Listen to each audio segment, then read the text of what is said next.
Una mesa de debate que, si bien hemos visto en la mesa de fallo de implantación que aquello era pues como la caja negra, ¿no? Que te pones delante del paciente y es el que parece que más miedo te da.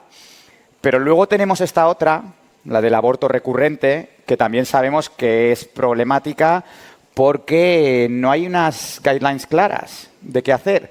Hay un workup, por ejemplo, de la SRM que dice hacer una serie de procesos. Salió un artículo en 2018, que no sé si comentarán, del grupo EQT, que decía si los abortos en más de un 50% se deben a anomalías cromosómicas, ¿por qué no empezamos por ahí y a partir de ahí hacemos el workup de la SRM, ¿no? Pues bueno, todo esto genera todavía mucho debate y yo creo que va a dar mucho juego para la siguiente mesa. Entonces, pues bueno, me gustaría presentaros a la doctora Elena Carrillo, a la doctora Silvia Iniesta, a la doctora Dolors Manau, al doctor José María Rubio y, moderando, tendremos al doctor Joaquín Yacer. Así que, cuando queráis, muchas gracias. A vosotros.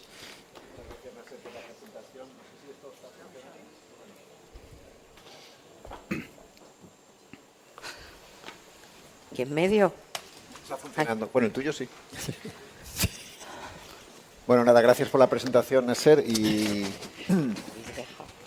bueno, creo que le has dicho algunas claves ya y una de ellas es que, bueno, el fallo de implantación o fracaso de implantación o como queramos llamarlo, ¿vale? Pues ha sido un poco una extrapolación de lo que sabíamos del aborto de repetición a cuando fallamos, ¿no? Y ahí puede haber algunos problemas que están teniendo o que estamos teniendo con el fallo de implantación. Que esto es un poquito más emocionalmente neutro porque no estamos implicados nosotros en el fallo o en el fracaso, ¿vale? Y también es algo que no viene de hace 40 años, sino viene de la historia. Es decir, y tampoco tenemos dudas, eso sí es importante, porque no hay ninguna pregunta que diga si el aborto de repetición existe o no existe. Tenemos claro que existe el aborto de repetición, con lo cual ya llevamos algo adelantado, ¿no? Y sigue extrapolando un poco lo que es el fallo de implantación. La importancia del aborto de repetición es altísima, la importancia del aborto en general, por situaciones fundamentalmente emocionales, que tampoco vamos a alargarnos en ello, que incluso pues, los policy makers están interesados y en algunos países es un tema bastante importante desde el punto de vista político. Y bueno, yo creo que sí que merece la pena pues que tengamos un rato para discutir sobre este tema, sobre aquellas pacientes que nos llegan con abortos de repetición y vamos a intentar exprimir este tiempo lo máximo posible a las personas que nos acompañan, que me han pedido todas ellas que agradezca a Genomis la invitación para estar aquí, para poder entrar de lleno en el debate. Y sí que quería empezar, pues como han empezado los compañeros del fallo de implantación, un poco que ya tenemos problemas con la definición, ¿no? Y básicamente lo primero es cuando consideramos que una pareja, una mujer, tiene un aborto de repetición, si cuando ha tenido 2 abortos o cuando ha tenido 3, no sé lo que pensáis o si, en fin, porque ni siquiera las guías se aclaran en ese aspecto. No sé si quieres empezar tú, Elena. Bueno, estamos mejor que en el fracaso repetido reproductivo, porque en el aborto de repetición las guías clínicas, tanto la SEF, la ESRE, la americana, la canadiense y la australiana, todas han acotado ya y es a partir del segundo aborto ya se considera aborto de repetición. La única que sigue manteniendo 3 o más abortos es el Royal College, que acaba de sacar una nueva actualización, pero al final del todo, dentro de las cosas que dice que hay que seguir investigando, que luego hablaremos de más de ellas, la primera que pone que hay que seguir investigando y de probable cambio en un futuro inmediato es 2 abortos. Entonces, yo creo que hay bastante acuerdo. ¿Es un tema cerrado? ¿Alguno que piensa que quizá en determinados tipos de pacientes? Porque yo creo que no es lo mismo una paciente de 35 años que de 40 que de 25 años. ¿Alguien piensa que a lo mejor hay que esperar a ese tercer aborto por no excedernos un poco en sobrediagnosticar a nuestras pacientes? Yo creo que aunque las definiciones están claras de lo que es claras o más o menos claras, aunque alguna guía como el Royal College diga 3, sí que hay muchos artículos que ya te recomiendan no hacer una estratificación tan importante en un aborto, llegar a los 2 o llegar a los 3 para empezar a hacer un estudio. Yo creo que sí que hay que dar valor al aborto que tiene la paciente. Cada paciente va a tener una circunstancia puntual. Luego hablaremos también de la importancia de la aneuploidía. No es lo mismo un aborto a los 35 años que a los 40, o si se ha analizado y es aneuploide a los 35, a los 40 o no lo es. Yo creo que el manejo, y eso en las guías no sale el manejo, la definición. Yo creo que ninguno manejamos igual una paciente con 35 años que tiene un aborto aneuploide, que puede ser cuestión del azar y que puede haber sido una mala fusión de gametos, a una paciente de 35 años que pueda tener un aborto con un embrión que no es aneuploide, o una de 40 que sí que lo tenga.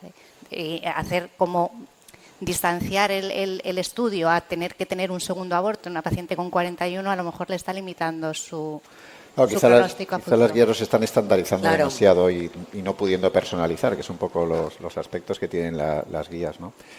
Y luego si introducimos... Sí, Sí, pues si me permites, el hecho de que es que veo mucha gente joven y quizá no nos entienden cuando se plantea que una sociedad científica te dice que has de esperar tres abortos a estudiar aquella pareja y otras solo 2. Entonces esto viene de que hay que ser conscientes de que en qué momento tú piensas que ya deja de ser azar aquella pérdida. Entonces, ahora ya hay la experiencia suficiente para observar, se han hecho metaanálisis en los cuales cuando se comparan los factores etiopatogénicos relacionados con el aborto de repetición se observa que la prevalencia de los mismos, alteración de cariotipo, malformaciones uterinas, etc., tienen la misma prevalencia en el segundo que en el tercero. Por lo tanto, no hace falta que una pareja sufra un tercer aborto para nosotros empezar todo un desplegamiento económico, de carga asistencial, de medidas. Con 2 Claro. yo creo que está claro ahora. Sobre todo porque es difícil parar a las pacientes y decir, no voy a esperar al tercero, tal, cuando realmente no va a haber. No sé, Chema, si querías añadir algo. Sí, es que también completando un poquito, yo creo que es importante que es distinta la pareja o la paciente en la cual te viene porque tiene una historia de aborto de repetición y viene tu centro de reproducción asistida, a la paciente que tú le has hecho un tratamiento y tiene abortos de repetición. Claro. También es importante, o sea que es completamente distinta esa paciente. Entonces también ahí pues puede ser esas variaciones en los diagnósticos de 2 o 3, pero que yo creo que el componente emocional que a lo mejor sale en algún momento de la discusión Pero también... quizá como conclusión que no tendría sentido esperar a un tercer aborto para empezar un estudio teniendo en cuenta Claro. la situación emocional de la paciente y que tampoco vamos a ganar mucho, vamos a descubrir muchas más cosas después de un tercero, después de un segundo. Pero hay un tema que a mí me interesa muchísimo, que es el tema de los bioquímicos. Porque algunas guías dicen, bueno, sí, con un bioquímico es suficiente para que se considere un aborto de repetición. A mí eso me chirría un poco. No sé cuál es vuestra opinión, no ya lo que dicen las guías, sino cuál es vuestra opinión personal acerca de si los bioquímicos deben tener la misma consideración que un aborto clínico. Vale.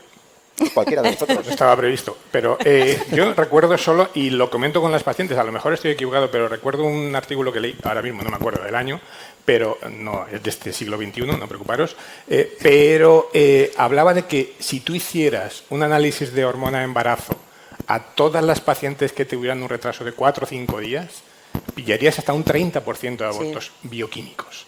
Entonces, para mí eso es ya simplemente la explicación de que yo no puedo considerar eso como para que pueda plantearle estudios, vamos, como podemos hablar del aborto de repetición ahora mismo. O sea que yo no le doy más importancia. Al aborto bioquímico. Yo- ¿Estáis de acuerdo? Yo creo que en cuanto a si son lo mismo los abortos bioquímicos que el resto de los abortos que estamos estudiando, yo creo que no. Esa es una de las razones, que no es lo mismo, pero lo que sí que hemos visto en la práctica clínica, y de eso sí que hay estudios, es que cuando el embrión está diagnosticado por PGTA, no disminuye la tasa de bioquímicos, con lo cual no son de causa genética en términos generales. Y lo que sí que sabemos, que luego hablaremos, es que en cambio en los abortos clínicos el 50-55% son de causa genética, con lo cual ahí hay una diferencia que está clara y sabemos por qué se producen. Pues puede ser, y no se sabe desde que haya un aborto bioquímico mucho más frecuentemente, pero nosotros en las pacientes que estamos haciendo tratamientos les hacemos betas a los 12 días del transferir el blasto y entonces ahí los pillamos cuando en condiciones normales es un retraso de regla y no nos enteramos. Quizá porque nosotros estamos acostumbrados a verlos, Claro. porque hacemos muchas betas incluso antes de que, 8 o 9 días después de la transferencia del blastocisto, hacemos betas, mientras que normalmente los expertos que hablan de aborto a repetición o que hacen las guías, pues a lo mejor están más acostumbrados a los embarazos de localización desconocida, con betas más altas, que quizá tengan más interés o más importancia. Pero yo creo que considerarlo sí que lo tenemos que considerar. Sí, sí. O sea, que no es lo mismo la paciente que no ha tenido abortos de repetición que ha tenido abortos bioquímicos a la que no se ha embarazado nunca. Entonces, evaluarlo, yo creo que sí. Aunque no sea metido dentro de las mismas causas, que sepamos que no aumentan con la edad, con lo cual no están relacionadas, o que con el PGTA no disminuyen, pero evaluarlo y tener en cuenta que esta paciente está teniendo unos abortos de repetición. Hemos de pensar una cosa, que según criterios de ESRE, el diagnóstico de 2 o más pérdidas fetales es simplemente con un test de embarazo. Por lo tanto, Incluidos los bioquímicos, es claro. la SRM que, Sí, sí. que pide evidencia clínica por eco o Y el por Royal. análisis anatomopatológico de las pérdidas, con lo cual la ESRE sí tiene en consideración los bioquímicos. En mi centro, concretamente, nuestro protocolo, porque al final es el tuyo, es 2 pérdidas, suficiente para iniciar estudio, consecutivas o no, este es otro término Sí, eso es importante, importante. porque, por ejemplo, hay otras sociedades que piden que sean consecutivos, en cambio, en realidad no hace falta, es decir, puede haber un embarazo a término y luego abortos, luego hablemos por qué, pero te quiero decir, Pero lo que quieres decir, Dolores, es que si tienes disculpa, un embarazo, un aborto, y para nosotros sí un es recién importante. nacido y luego otro aborto, ya es indicación de empezar un Si tú estudio. tienes un aborto, un recién Niño nacido a recién término nacido normal y otro aborto, esto para, por ejemplo, ESRE o creo que también El la Royal SRM, College. La SEF. Y el- hay, y el Royal College. exacto, significa que es un aborto de repetición, sean consecutivos o no. ¿Por qué? Es muy claro. Por ejemplo, en determinadas alteraciones cromosómicas, una traslocación, no todas las traslocaciones tienen la misma malignidad en cuanto a aborto de repetición. Puede ser que a veces den gestaciones a término, cuando uno de los dos continúa siendo portador. Es decir, no tienen por qué ser consecutivos. A lo que iba yo es a decir que nosotros consideramos 2 abortos, consecutivos o no, antes de semana 20 y 3 bioquímicos. Es decir, un bioquímico no le podemos dar la consistencia, pero bioquímicos recurrentes yo creo que tienen un significado. Y sean de la pareja, aunque sea pareja diferente. Exacto. Porque eso también Exacto. está Y- en las definiciones. Cambiando un poquito, teniendo en cuenta que lo habéis nombrado muchas veces ya, que la causa más frecuente es las aneuploidías, ¿vale? Y que las aneuploidías suceden casi de una forma random, como se dice ahora. ¿Creéis que el estudio de los productos de la concepción, ¿cómo se llama? Bueno, el estudio cromosómico del feto. Ahí es un poco, ahí me lío yo un poco, porque a veces dicen, tiene su interés para no hacer el resto de estudios o solamente tendría interés si es un aborto de repetición. No sé cuál es vuestra opinión o cómo veis esa situación de sistemáticamente saber si el aborto tiene una neuploidía o solamente en aquellas pacientes que tengan un aborto de repetición y que si la señora tiene un aborto, pues oye, mira, esto ha sido mala suerte y continúa buscando. Pues yo creo que va a ser lo que va a cambiar un poco el manejo de estos pacientes. Hasta ahora costaba por cariotipo, por métodos convencionales, tener un crecimiento celular o una contaminación materna. Pero en el momento que tengamos un test sensible, específico, que sea bueno O sea, para ¿creéis poder... que el no invasivo va a cambiar un poquito la forma de abordar Totalmente. los abortos de repetición? Es que volviendo a lo de antes, si una paciente de 35 años tiene un solo aborto y demuestras que no era aneuploide, a lo mejor merece la pena empezar investigaciones mayores y si es aneuploide puedes pensar que ha sido una cosa fortuita sin más. Pero la paciente de 41 que haya tardado un año en quedarse embarazada y que tenga un solo aborto y que se demuestre que es aneuploide, en esa mujer es que no hay tiempo que perder. O sea, no le puedes decir, intente embarazo otra vez, que esto ha sido cuestión de mala suerte y es que es muy probable que le vuelva a pasar y nuestra información y nuestro tratamiento debe ser diferente. Yo creo que aunque no sea la definición de aborto de repetición, siempre que hay un primer aborto y clínico y vamos a proponerle bien tratamiento médico con misoprostol o bien un legrado, que la recomendación, la tendencia actual a la recomendación es a intentar evitar legrados para tratar de evitar futuros Asherman y complicaciones posteriores.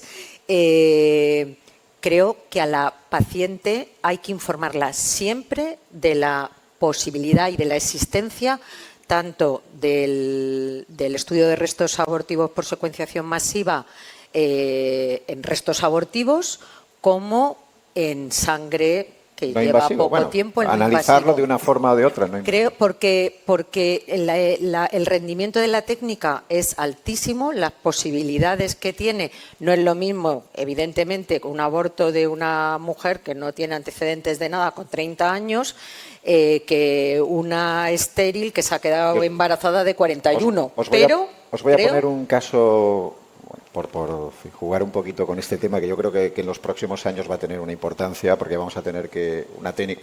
Ahora es un poquito complicado. La señora expulsa los restos, a todas se les da evacuación farmacológica, no se hacen legrados ya prácticamente, expulsa los restos en casa, llevan las cosas, que se me ha olvidado, que si como lo veto, y al final el resultado o no es fiable o es complicado. Pero si llegamos a tener una muestra fiable en donde tú diagnostiques el aborto e inmediatamente le puedes sacar sangre y nos dé el resultado, vamos a tener que afrontar o ver cómo afrontamos esa situación, ¿no? Y yo voy a poneros un par de ejemplos a ver cómo os parece que se podría enfocar. Es decir, una señora que tiene 39 años, por ejemplo, ¿no? Y llega a la consulta, pues tiene una historia normal. Llega con un aborto, le diagnosticas el aborto, y le mandas los restos o le mandas sangre a Nasser para que te lo analice y te dice trisomía 22. Vale. Hablas con la señora, esto ha sido mala suerte, creo que lo haríamos así, ¿no? Y a los 3 meses viene y está embarazada otra vez, 5 semanas, el saco parece que no, la semana 7, otro. Lo mandas, trisomía 16. Le pedimos trombofilia, le pedimos histeroscopia, le pedimos nada. ¿Cambiaría el manejo de esa paciente de no considerarla una abortadora de repetición tal cual y meterle toda la batería de test? ¿O la consideraríamos exactamente igual? Claro, es que cuando, o sea, a ver, dos conceptos. Si nosotros sabemos que la pérdida gestacional del primer trimestre, la mayor causa etiológica son las aneuploidías y estas se relacionan con la edad, esto es un concepto.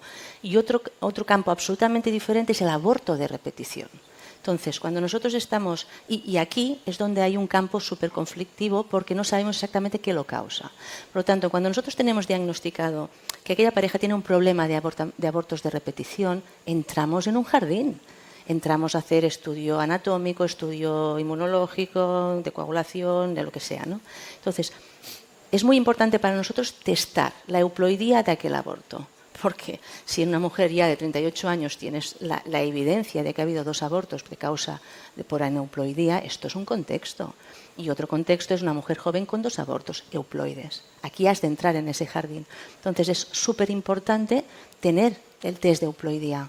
Obviamente, como tú muy bien has dicho, hoy en día las mujeres no las hacemos pasar por quirófano legrado con las complicaciones que puede haber. Se utiliza el misoprostol, evacuación espontánea y punto. Te pierdes el test de esa pérdida. Si tienes un test fiable en sangre, otra cosa es si a esa edad gestacional, en qué momento se hace, ¿no? Que supongo que es donde se acabas de definir, pero si tienes un test fiable es que es principal. Y además en pacientes nuestras, una paciente en un ambulatorio que venga con un aborto diferido no pasa nada. Quizá no le indicaría nada, pero en una paciente nuestra, en un contexto ya de fertilidad y problemas de fertilidad, es mandatorio en toda circunstancia que tú puedas estudiar ese aborto, saber si es euploide o no euploide. Te va a marcar el camino. Y en otro orden de cosas, no la misma paciente, porque esta ya la pobre ha abortado 2 veces, pero me refiero a una paciente de similares características, 38 años, llega 6 semanas, latido, la semana 8 se ha parado. Le hacemos el test, euploide. ¿Aceleramos los procesos de aborto de repetición o esperamos que tenga solo uno? ¿Y euploide. infértil, no infértil? La señora pasaba por allí. Pasaba por allí, Sí. no, sin antecedentes de nada. De nada, la señora llega, se le diagnostica un aborto y mandas el test o se lo haces en los productos de la concepción y te dice que es euploide. Aceleraríamos el tema y me dice, ¿por qué ha sido esto? No, el embrión estaba bien y yo lo he rechazado, no, ¿qué hago? ¿Me hago pruebas o esperemos que tenga un segundo aborto? Yo no me precipitaría, es un aborto. Claro, o Yo sea, insistiría- yo si no va a tardar en embarazarse y se ha embarazado cuando pasaba por allí, me esperaba que se embarazara dentro de 2 meses.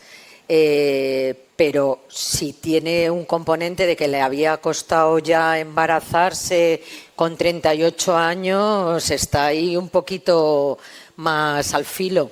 Otra cosa es hacer el test y conocer tú la euploidía, el estatus. No, ya, el test lo hemos Era hecho y nos ha dicho que está Ah, bien. que es Quiero decir, euploide, esto sí lo Euploide. haría. Es Yo- decir, uno- mire, usted no sabe por qué ha abortado. Puede ser que yo tenga un problema, pero ¿O no? no lo veis en consideración para iniciar un proceso de estudio de aborto repetido. Uno Hombre, no. un Algo estudio de abortos de basiquito. repetición no, pero, una eco 3D que tenemos al alcance de la consulta, factores modificables de obesidad, de ver al marido, de hábitos del marido, del alcohol, todo eso creo que deberíamos valorarlo en una consulta preconcepcional.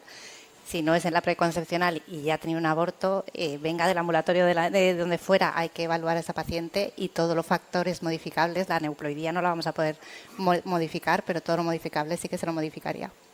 Quizás, Perdona, sí, Chema. perdona, Chimo. Yo creo que estoy con la valoración previa, porque de alguna forma hemos hecho... yo lo comento a veces yo estoy en un hospital público con los residentes, que estamos haciendo ecografías 3D y a lo mejor la historia clínica la estamos dejando 3 minutos y la ecografía le dedicamos 7 o 17 minutos.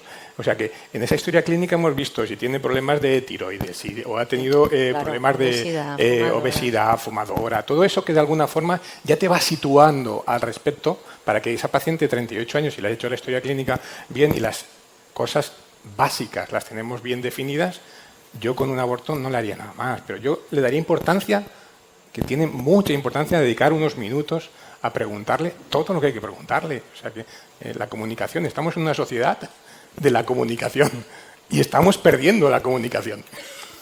Sí, totalmente. Y estamos presionados, y perdona, Chimo, perdón.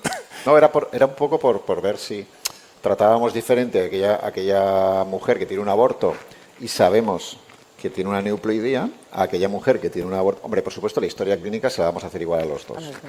Y tendrá hecho la TSH, me imagino que seguro y tal, pero si tratamos de forma diferente en función del resultado que nos van a dar el test genético. Será un poco, claro, cuando es aneuploide es tranquilizar a la mujer y cuando es euploide, pues decir, bueno, esto es una cosa más o menos natural, que no vale la pena empezar ningún estudio, ¿no? Estaríamos en esa Pero justamente situación. el test, lo interesante que tiene es que nos va a ayudar a discriminar. Si empezamos antes de tiempo y empezamos a hacer nosotros mismos iatrogenia a veces, o si realmente cuando empezamos ya estamos seguros. El test nos da justamente la información, a mi entender, de cuándo hemos de empezar a actuar. Yo creo que ha salido ya aquí, y antes también se ha hablado un poco, de todo el tema de esto de los hábitos de vida saludables y todo eso, que claro, ¿quién va a estar en contra de eso? Es como de algo sostenible, nadie está a favor de cosas insostenibles, ¿no? Pero está claro que le vamos a recomendar hábitos de vida saludables, pero ¿hasta qué punto? Porque aquí se habla un poco de alcohol, que tienen... No sé, si realmente sois partidarios de a una mujer con aborto de repetición, meterla con un nutricionista que cambie completamente o solamente si tiene algún hábito especialmente significativo actuar ahí, ¿no? Porque a veces amargamos la vida a la gente que no se puede tomar ni el aperitivo del fin de semana y claro, la evidencia es limitada, ¿no? Claro, cuando me preguntan, ¿y puedo beber? Hombre, depende de lo que bebas, ¿no? Claro. ¿No? Cuando dicen, ¿y puedo conducir después de la transferencia? Pues si tienes carne, ¿no? Pero no sé lo que pensáis vosotros, si hay que ser...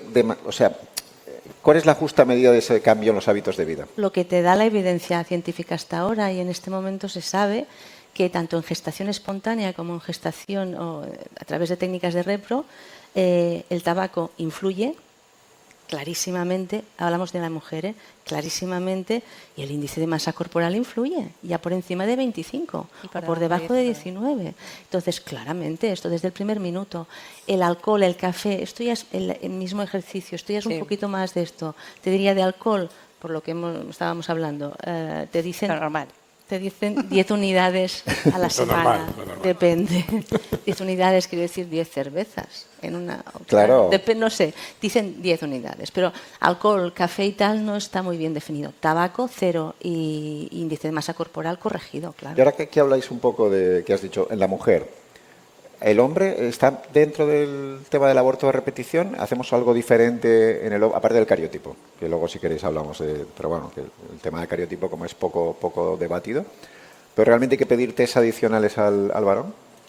Cada vez se le da más importancia a la fragmentación del DNA en relación a los abortos de repetición y, sobre todo, y ahora están saliendo trabajos que van por esa línea, respecto a que el aumento de fragmentación está directamente relacionado con aumento de aneuploidías embrionarias. Entonces, es lo que más se baraja y, de hecho, de las sociedades científicas que manejamos, es lo que están introduciendo dentro del varón, aparte de también todo el tema de alcohol, hábitos de vida, pero sobre todo la fragmentación del DNA del ¿Consideráis que hay que hacer espermatozoide. estudios de fragmentación en el semen de los varones que con mujeres su pareja tiene un aborto de repetición?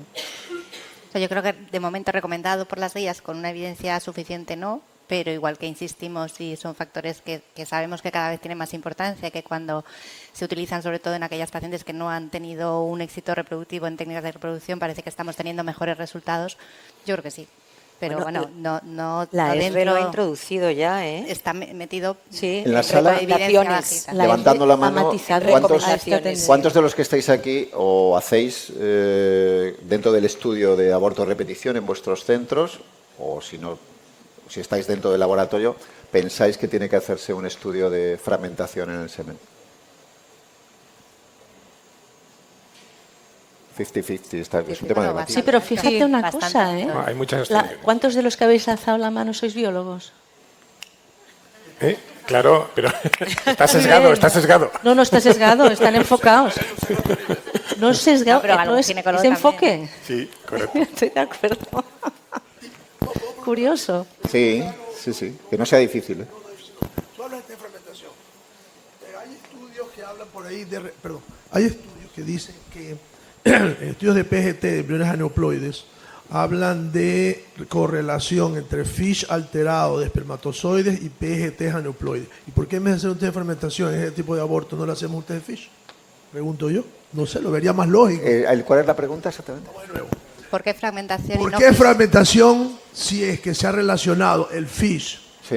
en espermatozoides con PGTs aneuploides? Si tienes un aborto de repetición con un diagnóstico de aneuploidía, en vez de hacer un test de fragmentación, no haces un test FISH. La pregunta es buena, pero porque Yo no estamos lo sé. un poco Por la con evidencia que hay. Sí, en muchos pero casos, si yo vamos creo a hacer que no hay, PGTA... que la fragmentación es modificable y puede ser... Sí, pero quiero decir que en muchos casos, si vamos a hacer ya PGTA, que es lo que vamos a hablar ahora, ya va implícito que vas a descartar. De todas maneras, lo del FISH en espermatozoides creo que es algo que está súper desacreditado. Yo no sé Es que dónde no ha hay, caído y no hay tal. evidencia. Y en cambio en fragmentación... Carmen. Es que en fragmentación cada vez hay más evidencia. Carmen tiene algo que hablar del FISH. Sí, yo he estado muchos años haciendo FISH de espermatozoides. Pues, ¿me dejáis que comente algo? Porque además mi tesis era en aborto de repetición. Y nosotros empezamos a hacer FISH de espermatozoides justo en el aborto de repetición con la Autónoma de Barcelona. Y sí que tuvimos un par de estudios, sobre todo uno en donantes, que tenían aborto en donación de óvulos con abortos y estudiábamos el semen con FISH. Y sí que vimos un incremento de alteraciones de espermatozoides diploides y disomías de los sexuales en casos con aborto de repetición. ¿Por qué pensamos que está en desuso? Estoy totalmente de acuerdo en que cada vez en España se utiliza menos. Pues porque estamos implementando cada vez más el PGTA. Entendíamos que en un momento determinado tenía mucho sentido hacerlo, porque esto es hace 20 años, cuando hacíamos muy poquito PGTA, y entonces era buscar una indicación que nos justificara hacer el análisis cromosómico en los embriones. Es que yo no puedo Pero cambiar. sí que es verdad que hay una relación de anomalías cromosómicas en semen con el aborto de repetición, y lo que también es muy interesante, sabemos que las anomalías cromosómicas en semen están relacionados con el recuento, por debajo de 5 millones, 2 millones, vamos a tener más anomalías cromosómicas, pero en indicaciones como el aborto de repetición, el incremento de alteraciones lo vemos en sémenes normo. Entonces, esto sí que está ahí. Claro. Pues enlazando ahí un poco, Sí, sí. el PGTA, ¿quería decir algo? 30 segundos. Tiempo. Así como Carmen habla del FIS, yo quiero hablar de la fragmentación de cadena doble, porque como decías que el PGTA, sin PGTA, se ha demostrado ya no solamente en animales, sino en humanos, que cuando utilizas un semen de fragmentación de cadena doble, la cinética embrionaria del embrión va mucho más lenta y esa cinética embrionaria lenta está asociada con un índice mayor de aneuploidías, con lo cual por eso es importante estudiar la fragmentación de cadena doble. Genial. Pues, bueno, el tema de la fragmentación, yo no me voy a meter, pues soy moderador, ¿eh? Pero casi que me da como para entrar. Opina. Yo creo que tienes que opinar. Ay, yo la fragmentación tengo no. mis reticencias, pero no tengo mis reticencias, es que hay tantos test diferentes que miden cosas que no sabemos si son la misma o no. Y yo tengo una experiencia pues, sobre todo con la doble cadena, de tener un 80% de varones fragmentados.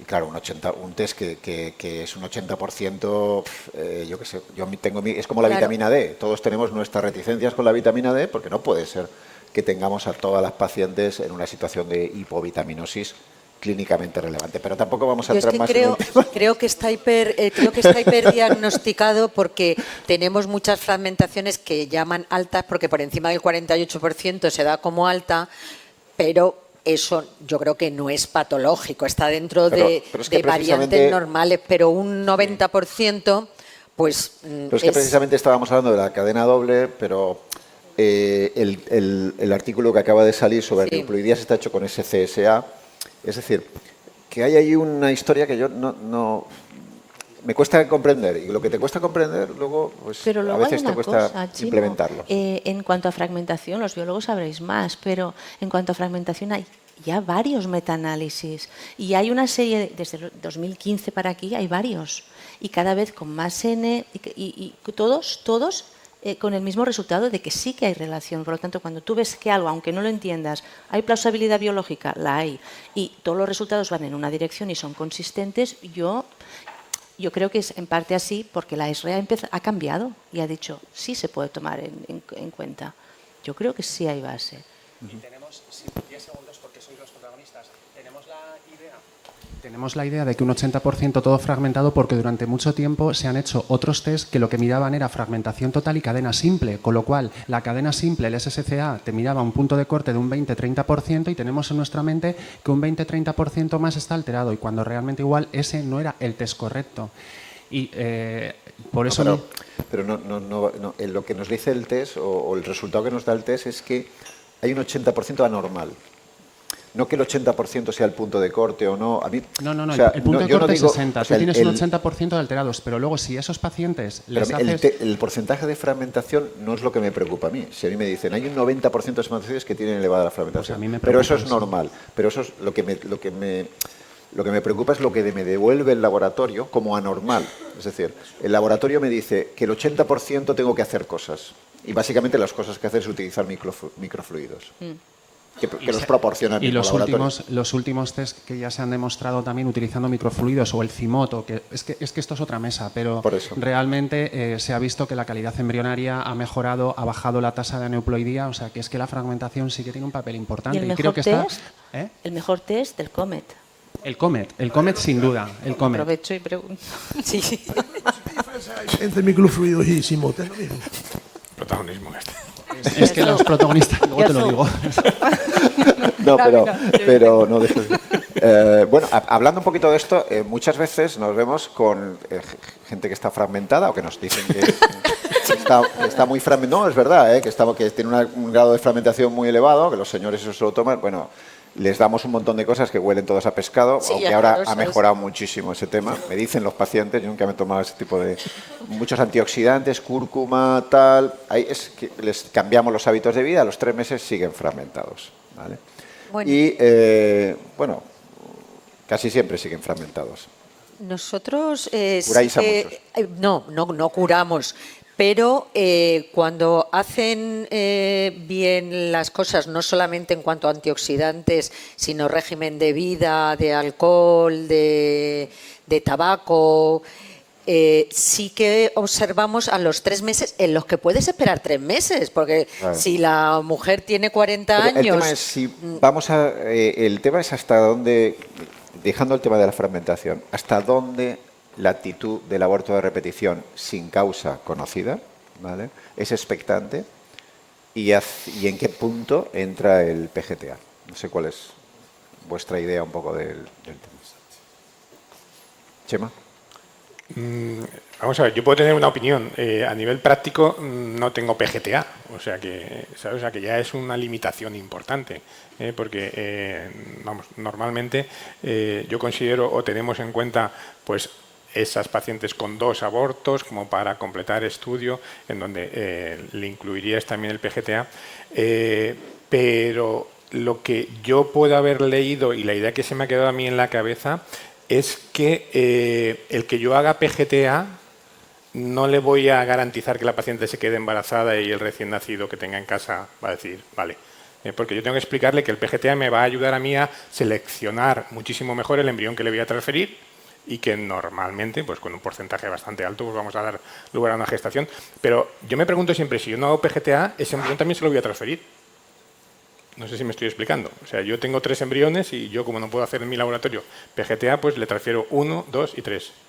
Pero es la información que tiene la paciente de cara a pronóstico a futuro. O sea, no es lo mismo transferir embriones sin saber si son sanos o no, uno detrás de otro, y que vuelva a tener abortos o que no implante, a saber que tiene 3 aneuploides, que no vas a transferir ninguno, o sea, de cara a seguir haciendo ciclos, de cara a pronóstico, de cara a desde nuestro punto de vista como médicos y desde el punto de vista de la propia Por lo paciente. menos que sepamos todos que a la señora se le ha transferido un embrión. Pero depende. Claro. Pero Se le ha la transferido un prueba embrión, diagnóstica es una cosa que a mí me preocupa Depende muchísimo. de la Es edad. decir, una señora llega, normalmente las que tenemos tienen 39 años, 40 años a veces, la respuesta normal, conseguimos tener 3 blastos, por ejemplo, y los 3 son aneuploides.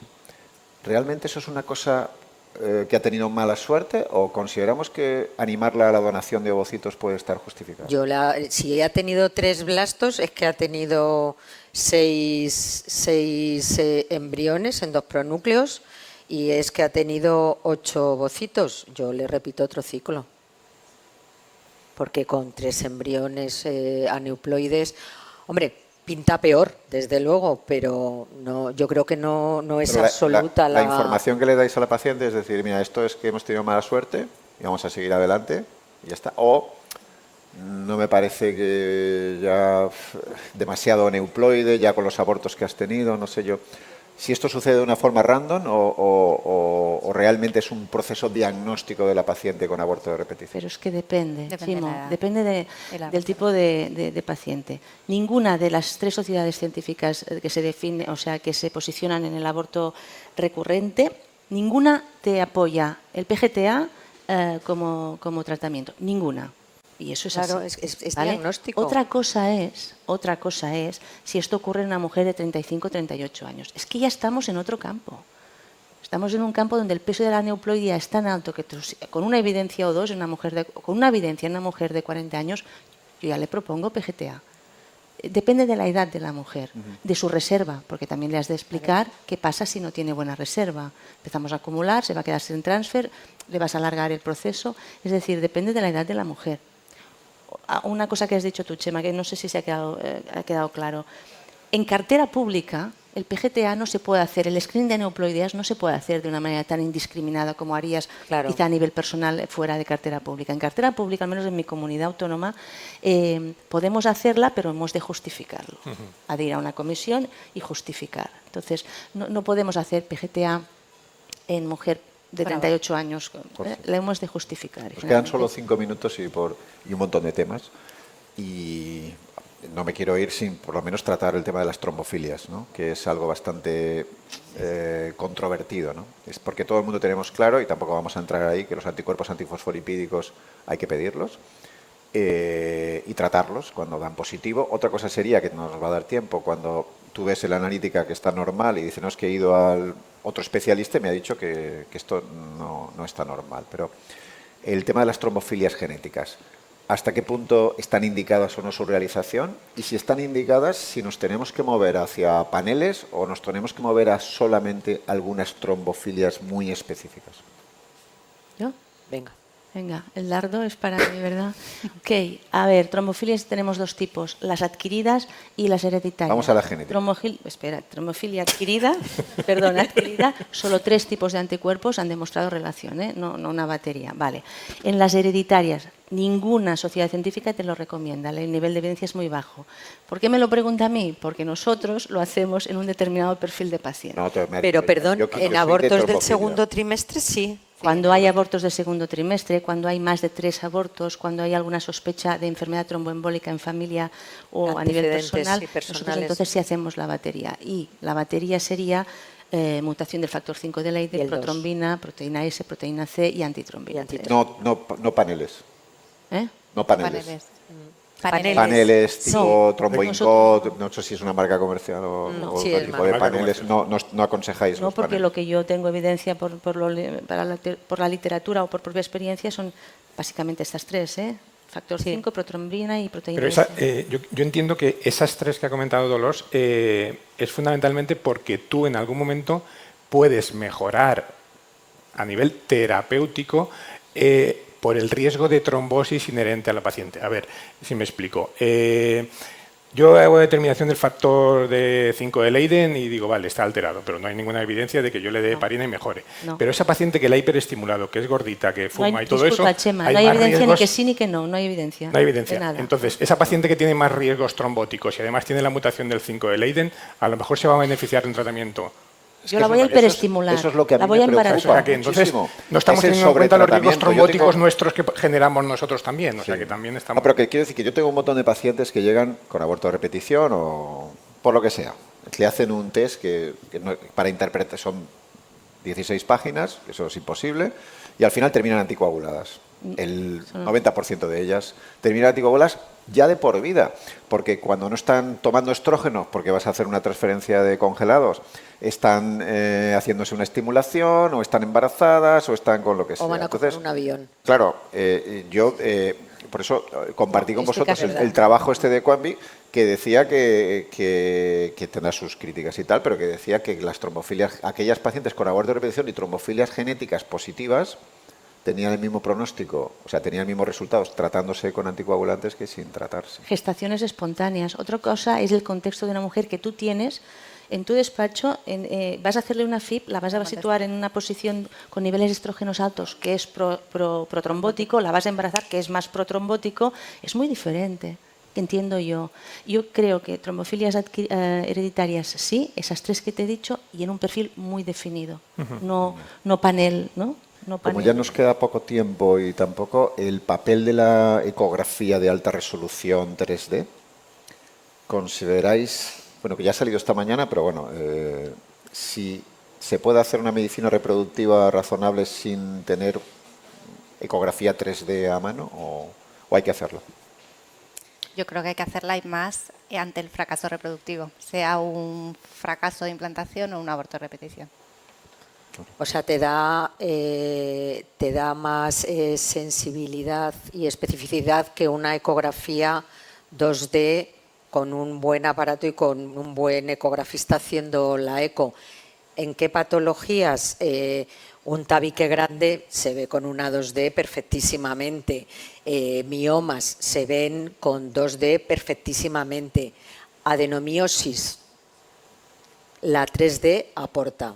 Y luego para el diagnóstico de tener una actitud terapéutica, también la 3D en malformaciones ha sustituido o puede sustituir a la histeroscopia, que somos muy pro histeroscopia para muchos casos, pero no hace falta. Si tienes la malformación bien definida en 3D, puedes ir a quirófano sin tener que tener la histeroscopia diagnóstica y eso aporta. Y en esas pacientes que cumplen criterios de adenomiosis, ya adelanto que creo que hay una epidemia de adenomiosis actualmente, sí. En España, sí.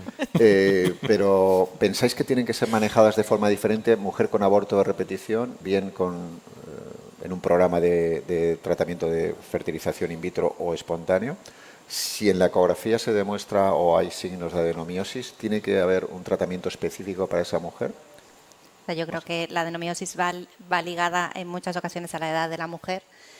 Las mujeres se embarazan más tarde, entonces tienen más adenomiosis y diagnosticamos más, aparte de que estamos mucho más sensibilizados con los criterios diagnósticos de lo que estaban antes, que seguro que hacíamos 1000 ecografías y no poníamos que tenía adenomiosis, aunque tenía una pared mucho más gruesa que la otra, o estriaciones lineales o lo que fuera. Entonces ahora estamos mucho más pendientes de ese diagnóstico.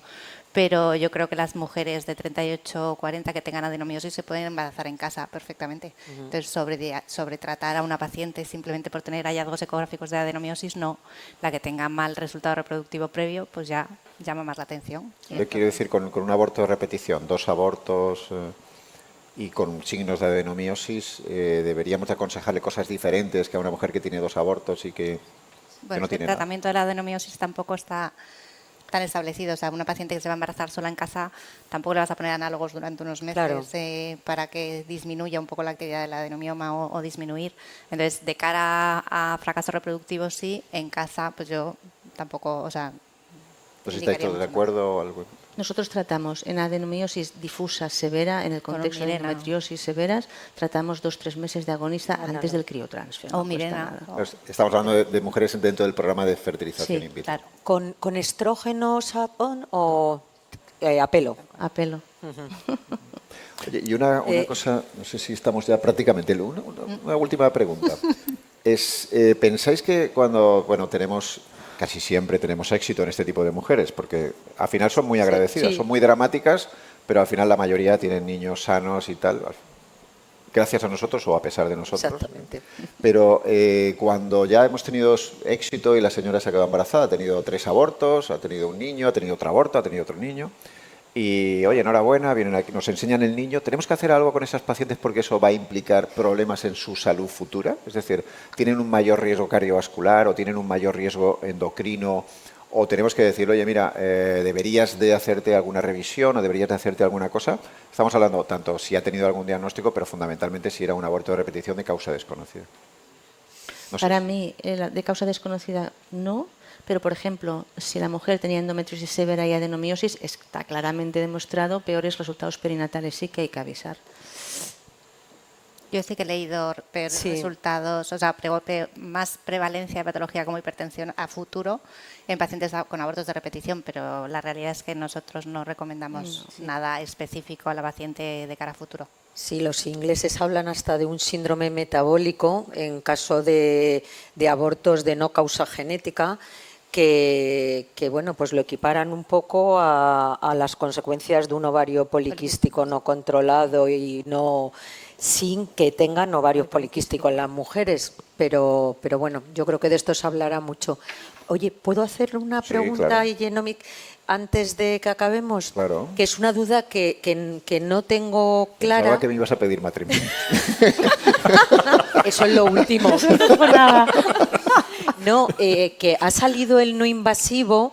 Llevamos ya varios años haciendo el POC, el estudio de restos abortivos, en que nosotros, incluso en mujeres que tienen una expulsión natural en casa, les dábamos la caja y ahora tenemos el no invasivo. Entonces, yo no sé si ha muerto el POC, si ahora de entrada siempre se hace uno o si se puede hacer POC, es mejor POC, y si fracasa, hacer el NIPOC, como he visto en el protocolo que plantean los centroeuropeos. Es una duda que de verdad que es que no sé cuál es la actitud que debemos tener. Yo podría contestarte, pero estando aquí el doctor Miguel Milán, que es el director del departamento de prenatal de Genomics. Ay, es que no te he visto, pero... prefiero que sea él el que te conteste. Nada, la respuesta es muy sencilla. Es que el POC, todo lo que sea en el análisis sobre el resto abortivo, no hay nada mejor. Yo siempre hago la analogía con lo que es los test prenatales no invasivos, los NIPTs o la amniocentesis. La calidad del resultado, cuando se obtiene un resultado bueno del resto abortivo, es lo mejor que podemos tener. El NIPOC o el test no invasivo lo que viene es a cubrir un hueco de pacientes que, como habéis dicho, la práctica se está extendiendo mucho, se ha extendido mucho de lo que es el dar el misoprostol, que tenga el evacuado en casa, y el recoger esos restos abortivos en casa de manera privada lo que hace es que luego al laboratorio le cuesta mucho diferenciar muchas veces lo que es un tejido placentario o fetal para poder tener un resultado, y el porcentaje de casos no informativos es muy elevado. Eso por una parte cuando se recoge, pero muchas veces no se recoge. Y eso en el último Lancet ellos lo describen muy bien y son muy claros, que hay hasta 1/3 de las pacientes queriendo coger los restos abortivos en los que es imposible. Con lo cual es una población que se queda sin testar cuando muchas veces queremos saber de la aneuploidia. Y aunque recojamos los restos, hay como un 20% en función de la edad gestacional en la que se para el embarazo. A edades gestacionales tempranas podemos tener contaminaciones maternas, porque el tejido es muy pequeño, tan altas como 50 o 70% en semana 5. Luego va disminuyendo y se normaliza. Entonces, para ese grupo de pacientes, para todos, hay un grado de contaminación materna que el no invasivo también les da una oportunidad. ¿Vale? Entonces, el no invasivo estaría más enfocado para todas aquellas pacientes en las que vosotros, pues por decisión, porque no queréis hacerlo, porque no lo hacéis habitualmente por práctica clínica, porque no queréis tocar un útero para que no haya una complicación por un Asherman, ¿vale? Tenemos la oportunidad de utilizar una técnica que tiene una, digamos, concordancia con lo que son el examen en físico muy elevada, teniendo en cuenta que esto no lo habéis nombrado aquí, cuando habéis nombrado el no invasivo, que no puede detectar triploidías, ¿vale? Entonces es una limitación que tenemos que tener en cuenta a la hora de hablar con los pacientes, pero que obviamente nos permite testar en pacientes donde antes no era posible. Pero para todos aquellos de vosotros que sí que hagáis legrados, estéis cómodos haciendo análisis genéticos sobre el tejido, no debería cambiar nada. Bueno, esa es mi opinión, no debería cambiar nada. Es para todo ese grupo de pacientes que siempre quedaban no testadas.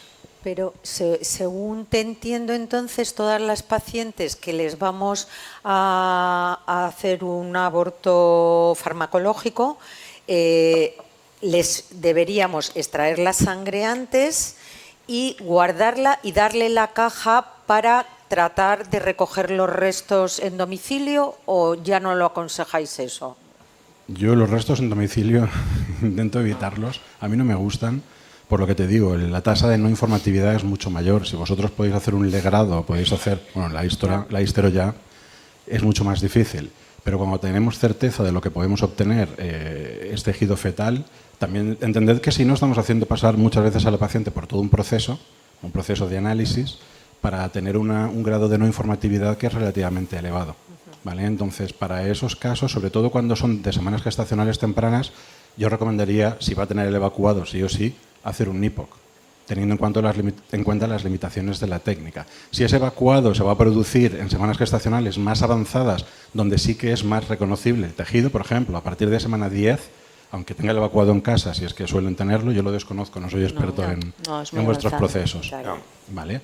Pero ahí ya la tasa de contaminación materna es prácticamente cero. ¿Vale? Eso sería un poco el... Genial, pues yo creo que ya estamos en tiempo, ¿no? Estupendo. Y la verdad que hemos debatido un montón de cosas que se han suscitado alguna cosilla ahí, pero en general estamos casi de acuerdo en todo, con diversos matices, que es un reto que seguimos teniendo las pacientes con aborto de repetición, que afortunadamente suelen terminar bien esas historias. No sé si terminamos aquí. Y nada más. La verdad que muchísimas gracias. A vosotros.